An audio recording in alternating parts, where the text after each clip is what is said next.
Imagine trying to map the entire world, buildings and all, except you're trapped in a dark room and all you have is a few screenshots and a basic understanding of math. This is basically what fans are doing in order to make the state of Leonida a reality. The GTA 6 mapping project is an effort to figure out what the game's world might look like based on trailers and screenshots. Since all of this is community driven, it got me thinking, how accurate is this compared to what we'll actually get? Because this has become our only real look at GTA 6's world, people are already using it to judge how big the game will be and what exploring Leonida might actually be like. In the lead up to GTA 5, there was a very similar idea. So today we'll look at GTA 6's mapping project, what it is and how it was made. Then we'll look back at GTA 5's project, specifically what the community had to work with and how accurate it ended up being. And by the end, we'll look at what fans currently think Leonida looks like.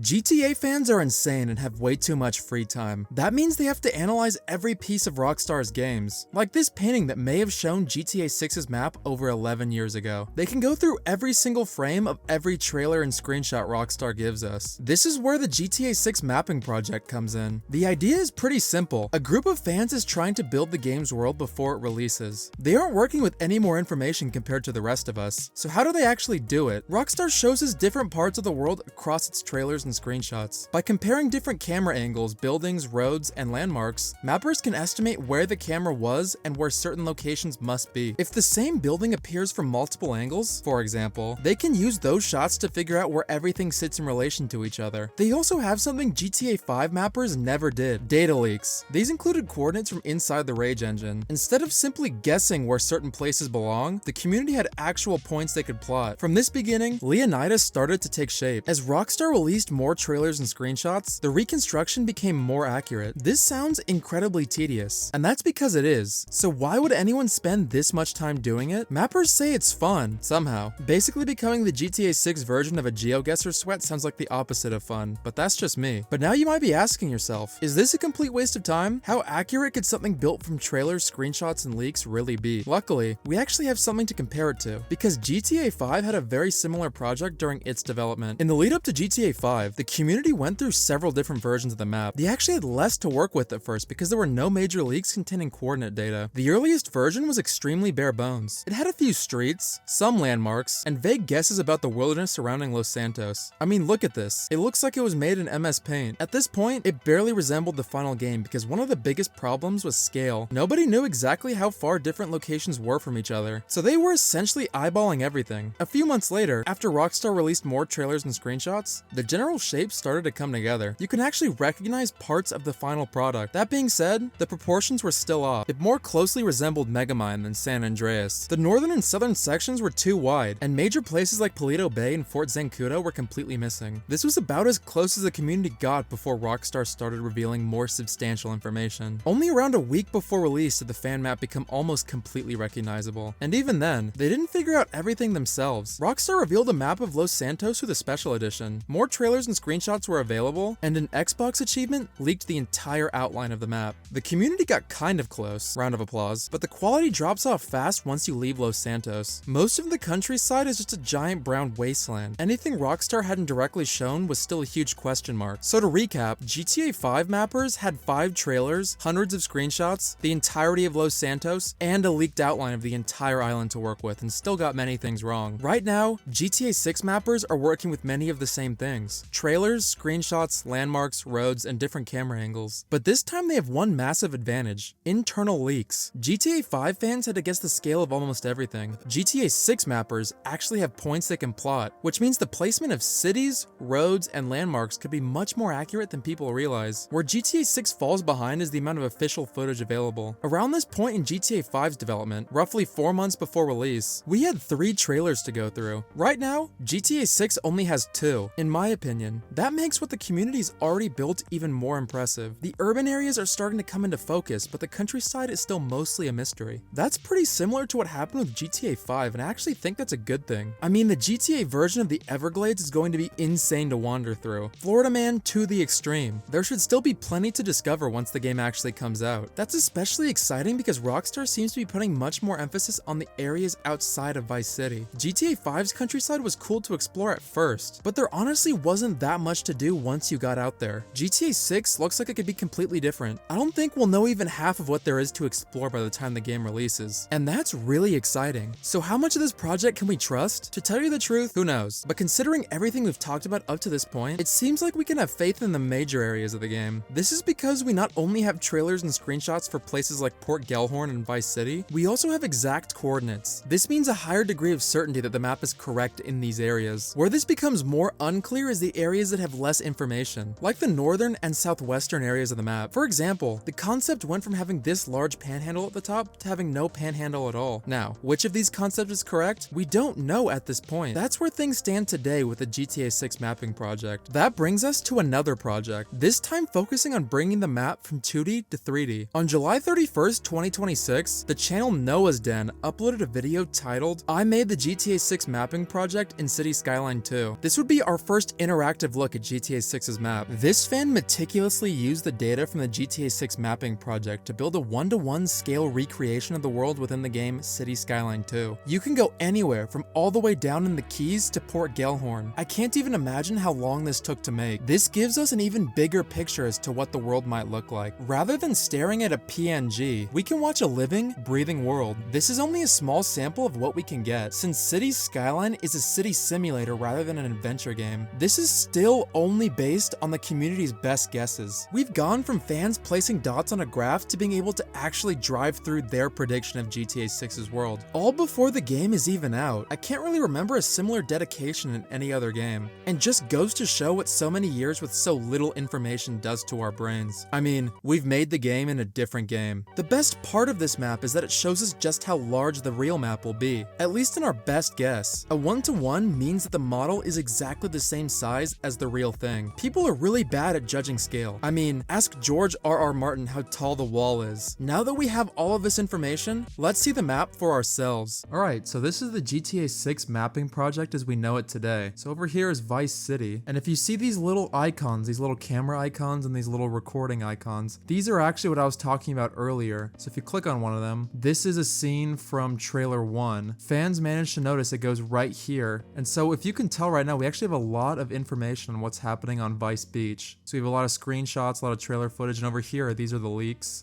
So we know where certain things on this map are placed. And a lot of that's within Vice City itself. Where we don't have a lot of information is all the way up here on Mount Calaga. So the northern part of this map, this stuff up here is all relatively unknown. We only have a couple pictures, as we don't really know what's happening down here in this bottom left side of the map, or what's happening really on the entire north side of the map. Again, down here in the Gator Keys, we really don't know what's happening all the way down here on what's supposed to be Key West. And then same thing with what's supposed to be the Everglades. Grass Rivers, it's really all kind of up in the air. In GTA 5, there was really just Los Santos, right? There wasn't really any other hub of life around the map, and that's different from what we're gonna get in GTA 6. So we obviously have Vice City, that's the main urban area, but up here we also have smaller towns and settlements, and this isn't gonna be like Paleto or like Sandy Shores. There's actually supposed to be stuff and cool and interesting things to do out here. Up here in Ambrosia, this is another like medium-sized town. Obviously nothing compared to what's happening in Vice City, but there's still supposed to be stuff that happens up here and is interesting. And then we have another whole city up here, Port Gellhorn, and then we have all these big highways connecting all these areas of the map, these big red interstates. And again, we really don't know much about what's happening in Ambrosia. We have this one screenshot right here. This is what I was saying earlier, is that a lot of this wilderness area, we just have no idea what it's going to be like out here. I mean,